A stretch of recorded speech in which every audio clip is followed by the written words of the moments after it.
Selamat datang di Ruang UKS untuk kita semua. Hari ini akhirnya kita diberi kesempatan buat syuting episode perdana nih Ruang UKS. Ini episode pertama banget dan narasumber kita kali ini tuh bener-bener direncanakan nih untuk jadi banget. Yang pertama dan pertama kali nih di episode UKS ini ya. Mungkin kita perkenalkan dulu kali ya. Iya, perkenalkan dulu. Aku Akila Herbi, biasa dipanggil Akila. Hari ini aku nggak sendiri, aku bareng partner aku. Halo, aku Titus. Aku di sini sebagai salah satu anggota OSIS. Posisi aku cukup lumayan, sekretaris loh. Iya, gacor. Hari ini narasumber kita Lause Siska. Terima kasih banyak Lause sudah menyempatkan waktunya buat datang ke Ruang UKS. Hari ini kehormatan yang luar biasa loh ini. Iya, jarang-jarang nih kita dapat waktu Siska. Episode perdana. Oh iya, benar. Gila, keren banget loh kita. Oke, hari ini kita pengen nanya-nanya soal kehidupan Lause sebagai psikolog nih Lause. Nah, kebetulan kan Lause tuh kan S2 kan Lause. Kita juga S tahu Lause. Sama aku S teler. Es cekek. Nah. Kadang juga es doger Lause. Iya, bisa ganti-ganti. Iya, tergantung. Sesuai mood lah gitu. Sesuai kondisi ya. Oke. Keren juga ya, baru Lause tahu itu. Iya, nah sebenarnya peran psikolog dalam dunia pendidikan itu apa sih Lause? Oke. Sebenarnya kalau peran psikolog di dunia pendidikan itu banyak sekali ya. Terutama di pendidikan untuk membantu anak-anak yang bermasalah. Namun anak-anak yang tidak bermasalah pun juga dibantu karena bisa membangkitkan motivasi, minat dan bakatnya menjadi lebih baik dan lebih berkembang. Jadi peran psikolog di dunia pendidikan saat ini sangat dibutuhkan banget ya. Karena tanpa seorang psikolog pendidikan maka anak-anak itu tidak akan terbantukan. Apalagi sekarang orang tua kita kan pada sibuk semua ya. Bener gak? Orang tua sibuk. Bener banget. Jadi kalau anak-anak curhat, ya bisa ke teman. Ya kalau temannya baik. Kalau temannya nggak baik gimana? Nah, kalau sudah ketemu orang tuanya pun agak repot, tidak bisa masuk juga. Makanya orang tua minta tolong ke psikolog untuk membantu permasalahannya. Jadi penting kan untuk ke jurusan sekolahnya dan untuk juga kebahagiaan anak-anak. Kalian mau bahagia kan? Mau dong. Siapa yang nggak mau loh? Terus kalau kata-kata Gen Z itu menil. Apa tuh menil? Mental illness. Oh aduh, mental illness. Dan gitu. Aku ada pertanyaan nih. Sebenarnya kalau psikolog itu tuh untuk ke siswanya, itu tuh memberi dorongan emosional atau dorongan apa sih Lause sebenarnya itu? Semua dorongan dikasih. Yang penting dorongannya yang positif. Yang positif ya guys. Ya. Contohnya nih, psikolog itu bisa memberikan semangat untuk anak-anak yang tidak semangat belajar. Untuk anak-anak yang bermasalah, supaya psikolog itu membantu menyelesaikan masalah-masalah anak. Masalahnya anak tuh banyak loh. Apakah masalah pergaulan, tidak bisa berteman, kebanyakan main gadget, ya kan, sampai lupa kapan tidur, kapan main, kapan belajar. Terus masalah dengan sosial, nggak cocok dengan teman, bantu dia curhat. Masalah dengan orang tua, kira-kira kita punya masalah anak-anak nggak? Masalah dengan orang tua nggak? Ada kan? Ada dong. Nah, oleh karena itu, maka kalau orang tua tidak bisa menjembatani, tidak bisa menolong dan tidak menjadi jembatan yang baik buat anaknya, maka psikolog inilah yang berperan penting. Jadi perantara gitu ya. Jadi jembatannya sekali. gitu kan. Betul. Iya. Sebenarnya ini juga nyambung ke pertanyaan kedua kita, kayak gimana sih Lause cara meluruskan anak-anak yang perilakunya tuh agak melenceng dari ajaran sekolah. Kayak misalnya kan sekarang tuh zaman sekarang tuh apa ya, kayak tadi yang Lause Siska sebutin sendiri kayak gadget itu kan luas sekali ya dampaknya buat anak kita dan nggak semua orang bisa nyari dengan baik. Itu solusinya gimana tuh Lause? Oke, contohnya gadget. Kalau untuk masalah gadget agak susah kalau memaksa karena pasti ada faktor jadi emosional, kesedihan. Nah, lebih baiknya anak-anak yang sudah mengalami gadget itu memang lebih banyak diberikan edukasi. Karena kan edukasi itu penting supaya hatinya kena, pikirannya juga kena. Kalau dipaksa suruh berhenti, suruh marah-marah, pasti anaknya juga akan nggak suka. Karena bukan salah anaknya, yang maksa dia main gadget siapa? Dunia juga kan. Waktu COVID disuruh kan Ayo, yang salah hampir siapa? semuanya online kan. Nah, Nggak mungkin kita tatap otomatis muka. kan mau nggak mau ya terbiasa dan terlanjur. Nah sekarang mau ngembalikan lagi kan agak susah. Contoh kalau misalnya kalian suka minumnya es teler, terus mamanya kasih air putih aja terus atau teh panas, cocok nggak? Nggak bisa Kaget langsung ya. sih. Proses Kok nggak manis, kok nggak manis? Nah, berarti kan pelan-pelan ya. Iya, iya. Sama. Jadi fungsinya kita psikolog dan meluruskan anak itu juga sama seperti itu. Tidak harus pakai marah-marah, tidak harus pakai emosi, tapi harus dikasih edukasi. Kalau sampai orang tuanya nggak sanggup, mari dia datang ke psikolog Psikolog untuk to the memberikan rescue. penerangan. Itu the rescue ya guys. Iya. Oke. Karena juga aku setelah yang aku telaah gitu ya Lause, kadang tuh terlalu banyak informasi di dalam gadget kita ini. Betul. Tapi wadah kita nggak cukup, Mm-mm. ya kan? Jadi Jadinya- kayak dipaksa gitu ya. Iya, dipaksa. Dan ya makanya itu kalau misalnya kita bisa seimbangin, mungkin jalurnya melalui psikolog, kenapa enggak gitu Betul. kan? heeh. Iya, karena ya kalau diberhentiin mungkin kayaknya agak susah juga nggak Agak sih? susah. zaman Udah sekarang? sebagai kebutuhan sih. Mm-mm. Sekolah juga kadang kan mau nggak Betul. mau harus ikutin Iya. perkembangan zaman juga kan. Betul.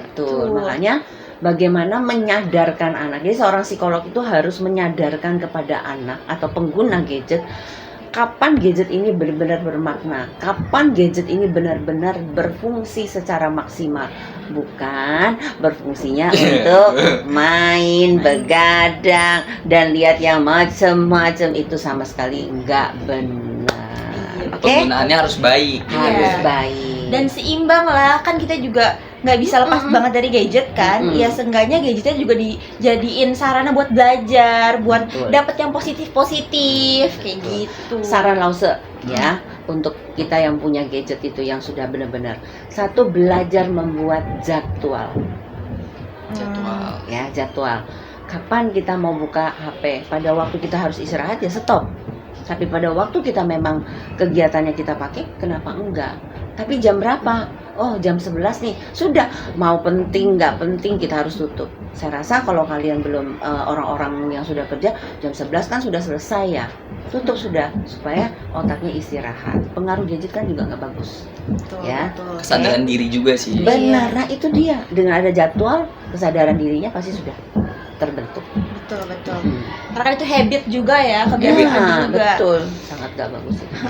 Nah, gimana sih Lause cara mahamin cara belajar siswa? Mm-mm. Kayak seberapa penting gitu? Menurut Oke. Lause? Kan penerapan siswa ini nggak bisa semuanya dipukul rata sama gitu. Ada Betul. yang diginin bisa, ada yang sini nggak mampu gitu. Tapi bukan berarti nggak mampu dalam artian nggak bisa. Cuma emang penyampaiannya harus sedikit berbeda aja Iya. gitu. Oke, ada 3 macam gaya belajar yang harus diketahui. Satu, Dengerin ya. Ini penting nih guys. ya. Satu, kinestetik, di mana gaya belajar anak itu yang nggak bisa diem dengar musik, goyang-goyang. Gak bisa diem. Ya, tapi dia belajar. Yang satu bentuknya auditori. Auditori itu berarti dia dengar, tenang, anteng. Itu ada tipe anaknya seperti itu. Iya, iya. Jadi kalau dia dengar ribut, dia nggak bisa. Pokoknya semuanya harus sepi, tenang. Baru dia baca. Bentuknya kutu buku. Yang ketiga adalah bentuknya adalah yang dari mata. Jadi visual. Visual. Oh, Visual, ada orang hanya melihat saja dia langsung bisa. masuk langsung awal nyerap. Nah, ada tipe itu yang 3 gaya. Tapi satu orang anak itu belum tentu hanya punya satu. Saya nih contohnya Lause Siska. Lause Siska itu harus semuanya. Kinestetik, kadang goyang-goyang setel musik. Terus apalagi sambil lihat, terus mulut juga ngomong. Misalnya pahlawan ini harus ngomong supaya dengar. Jadi 3-3. Jadi tidak semua anak itu hanya satu, tapi mereka bisa lebih daripada satu atau juga 3. Dengan cara gaya belajar itu, maka guru ataupun orang tua kalau bisa memahami, otomatis untuk belajar itu mereka jauh lebih gampang. Dan orang tua nggak boleh maksa. Demikian juga dengan guru. Iya, Nah, ya, guru Iya. nggak boleh paksa juga karena sudah ada gaya-gayanya sendiri anak. Benar-benar. Gitu.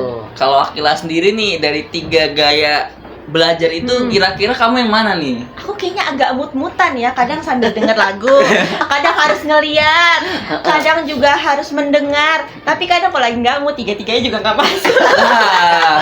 Ngaku, siapa sih yang kayak gitu juga? Iya benar. Iya kan, mut-mutan juga kan Lausa. Benar. Gitu. Makanya itu kita perlu jadwalnya biar Betul. disiplin kayak gitu. Mengendalikan diri juga gitu, sadar diri buat belajar. Iya. Menata masa depan tuh penting loh. Iya, apalagi anak-anak zaman seperti kalian. Wah, mulai sekarang harus ditata dengan baik ya. Oke, terus kan soal belajar nih Lausa, gimana sih cara bikin pelajaran tuh jadi makin asik, makin seru, jadi bisa nge-trigger kreativitas anak-anak gitu loh. Nggak monoton gitu ya, soalnya kan zaman sekarang tuh nggak bisa tuh anak-anak dikasih yang pelajaran cuma gitu-gitu doang. Iya. Harus sedikit dikembangin karena pengaruh gadget lagi. Jadi udah ada ngeliat apa yang lebih seru gitu, jadi kalau ngeliat belajar tuh kayak membosankan. Jadi solusinya gimana tuh Lausa? Oke. Zaman dulu Lausa Siska sekolah sama zaman sekarang itu jauh banget bedanya. Karena satu yang dipentingkan adalah akademik. Jadi orang tua Lausa Siska selalu paksa, nggak bisa bahasa Inggris, les bahasa Inggris, nggak bisa matematika, les bahasa matematika. Tapi sekarang kurikulum sudah berubah. Tapi kurikulum bukan berubah karena yang buat lo ya, tapi karena keadaan zaman. Mengikuti perkembangan. Jadi mengikuti perkembangan. Jadi dengan adanya kurikulum merdeka, bukan artinya dia merdeka terus dia nggak belajar. Merdeka, mau nggak belajar, gitu kan? Nggak gitu konsepnya Nggak gitu ya, teman-teman ya konsepnya kurikulum merdeka. Oke, merdeka. Hari ini saya nggak belajar, besok saya belajar, nanti sebentar nggak begitu. Konsepnya adalah cara belajar dan gaya belajar kita disesuaikan dengan keadaan, model, dan situasi. Jadi merdeka, anak-anak bisa menentukan mana yang menjadi bakat sama minatnya, mana yang menjadi prioritasnya, mana yang menjadi cita-citanya, itu yang dijalankan. Makanya sekarang lebih enjoy. Sayangnya mungkin ada beberapa yang kebablas, merdeka beneran, nggak belajar Nggak juga, belajar. nggak bikin PR juga. Padahal kan nggak gitu kan ya? Iya, nggak gitu Ya konsepnya. tetap harus belajar, harus kerjain PR, harus ngerjain tugas-tugasnya sebagai siswa. Jadi disiplin Nah, tuh penting. Jadi Iya. itu yang harus dipegang oleh anak-anak. Terus gimana caranya?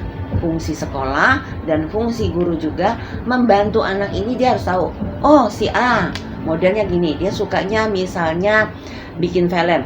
Kasih dia tugas masuk ke bagian apa, misalnya bikin video. Ada yang suka masak. Kalau nggak suka masak, terus kita suruh dia nyalin atau suruh ngapalin IPA atau matematika, setengah maksa kayaknya ya, agak nggak cocok. Tapi dia tetap harus belajar. Tapi cita-citanya, keinginannya tetap harus dijalankan, disesuaikan. Makanya masing-masing di sekolah yang sudah punya kurikulum mereka pasti menggunakan proyek-proyek. Proyek itu adalah laporannya. Jadi ya oke, sebetulnya kalian yang masih muda ini kesempatannya lebih enak loh dibandingkan zaman Lausa. Kalian bisa milih loh, luar biasa loh, keren Semangatnya banget. juga masih Semangatnya membara. kalian lebih enak. Kalau zaman Lausa sekolah dulu nggak enak. Untung aja Lausa bisa jadi seperti ini kan. Nah Iya. kalau Iya. Lausa bisa seperti ini, saya yakin kalian bisa harus lebih hebat lagi daripada Lausa. Amin. Sama-sama kita bilang amin. Amin. Oke, ini pertanyaan terakhir nih Lausa. Abis ini kita masuk ke sesi konsul. Nah, ini pertanyaan terakhir ya. Gimana sih caranya Lausa sebagai seorang psikolog kerjasama sama orang tua buat support perkembangan akademis dan sosial siswa-siswi? Oke. Kalau di sekolahannya tempat Lausa mengajar, itu selalu lakukan asesmen.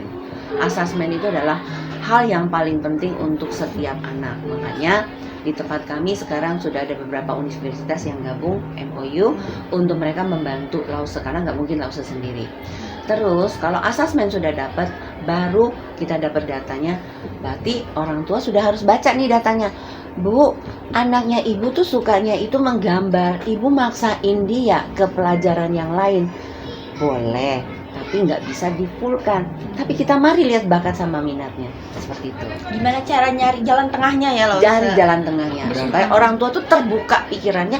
Anak-anaknya nggak tertekan, nggak stres, dan nggak tersiksa. Iya. Kalau bisa dijalanin dua-duanya kenapa enggak ya kan? Iya. Iya. Cuma saya ini ada pertanyaan nih Lausa. Berarti kan kalau kayak gitu ada ekspektasi orang tua yang dipaksakan ke anak.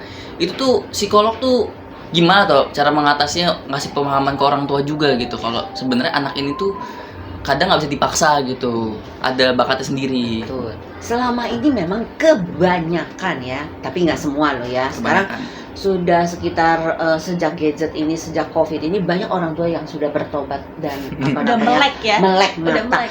dan minta ampun kepada Tuhan bahwa selama ini saya sudah berdosa kepada anak saya, memaksa gitu ya.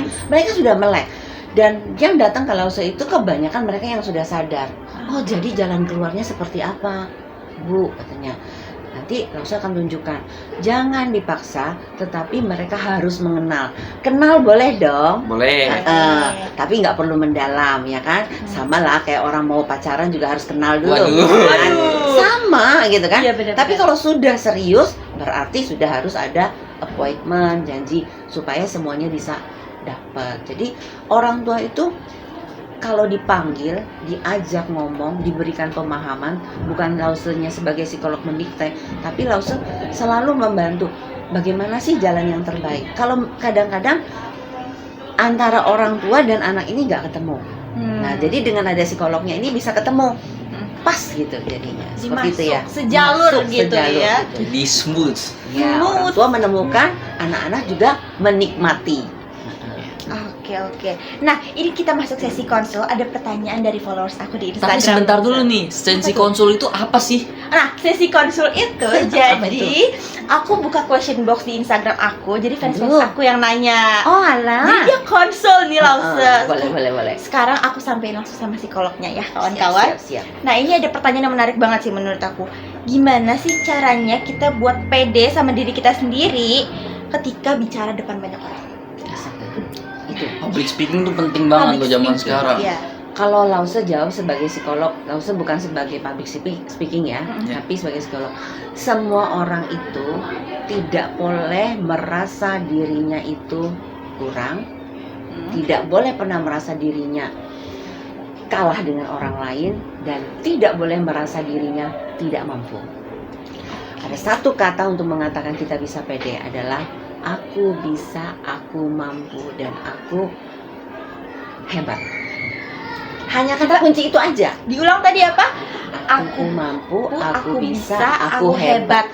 3 itu aja orang akan sanggup melewati yang namanya susah menghadapi rasa percaya diri. Jadi itu 3 itu tuh harus ditanamin ke 3 diri itu. sendiri gitu. Iya. Kalau itu hilang, otomatis orang dengan sendirinya, meskipun dia sadar, oh saya punya kekurangan, tapi dia sudah ada kata, aku bisa, aku mampu, aku hebat.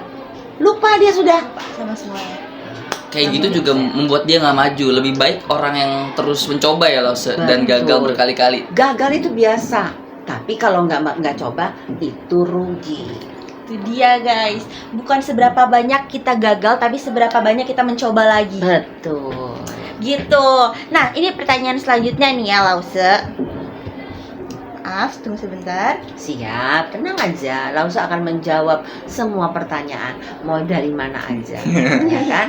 Memang sudah waktunya untuk menjawab. Nah, nih ada yang nanya nih Lause. Ini agak lucu nih sebenarnya karena ini agak mirip-mirip aku. Bingung banget Kil, kalau aku belajar satu materi hari ini, besoknya materinya lupa. Itu masalah semua Kayaknya semua murid ya. semua murid deh. Itu Iya. apa ya? Kadang kalau belajar matematika tuh udah terkuras energinya tuh. Gimana tuh Kadang biar bisa kayak ingat? masuk kuping kanan keluar kuping kiri Iya, gitu. bener. Nah, jawabnya begini sama temennya. Ditanya dulu, dia suka nggak sama pelajaran itu? Suka nggak siapa yang suka MTK di sini? Coba angkat tangan. Saya suka. Kelihatan yakin banget. Nah, jadi orang nggak akan suka, pasti nggak akan meneruskan, dan lanjut lagi tidak akan ingat. Tapi kalau dia suka, pasti akan terulang lagi. Contoh, begitu ketemu sama cowok yang ganteng, udah menurut pikiran kita, Kayak aku Gitu kan? contohnya gitu ya. Aduh. atau ketemu misalnya cewek cantik kayak menurut pikiran, oh ini orang pas itu, kita nggak akan lupa, walaupun sampai 5 tahun.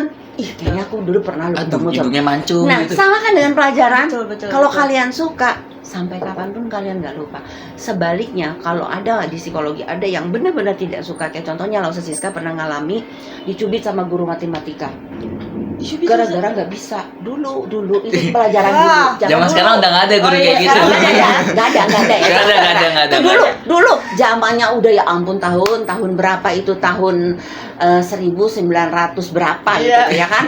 Itu dulu. Sampai hari ini Lause sudah berusia begini, Lause akan ingat nama guru Lause Siska itu di situ Bapak siapa, dia mencubit Bu Siska. Sudah nggak suka sama matematika, terus dicubit lagi, genap sudah. Tapi kalau misalnya saya masih ingat kok pandangan pertama saya dengan cowok yang dulu. Nggak lupa sampai sekarang, ya kan? Betul. Nah, pelajaran juga sama. Oh, pernah. Jangan-jangan aku lagi orang. Ya benar kan? Jadi jawabnya seperti itu. Suka dulu, kalau suka baru akan berkelanjutan. Kalau sudah faktor nggak suka, bukan tidak boleh harus dipaksa, tapi namanya anak-anak kan harus belajar semua materi. Artinya dia harus kenal. Ya nggak usah perlu dalam lah kayak, oh kenal ini nih. Kenal aja. Karena apa? Kalian nggak bisa kalau nggak kenal. Karena kalian masih tumbuh, berkembang, belum kuliah. Jadi harus tetap banyak mencari masukan ilmu pengetahuan. Ya. Iya. Mungkin ini juga peran guru kali ya di sini. Jadi kayak gimana caranya guru ini juga bikin pelajaran itu makin asik, terus dimengerti sama siswa-siswanya gitu kan. Gara-gara ini aku ada pertanyaan lagi. Apa tuh? Jadi aku kepikiran, psikolog tuh gimana cara mendorong potensi anak yang dia sendiri tuh nggak sadar sama potensi diri dia sendiri gitu. Oke. Biasanya kalau orang tua mau untuk anaknya diketahui potensinya apa, biasanya kita melakukan psikotes. Psikotes apa tuh?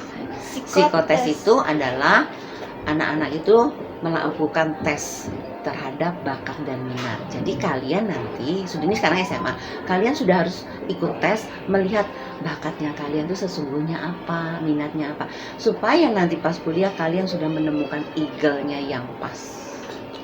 Ya, nah itu peran psikolog.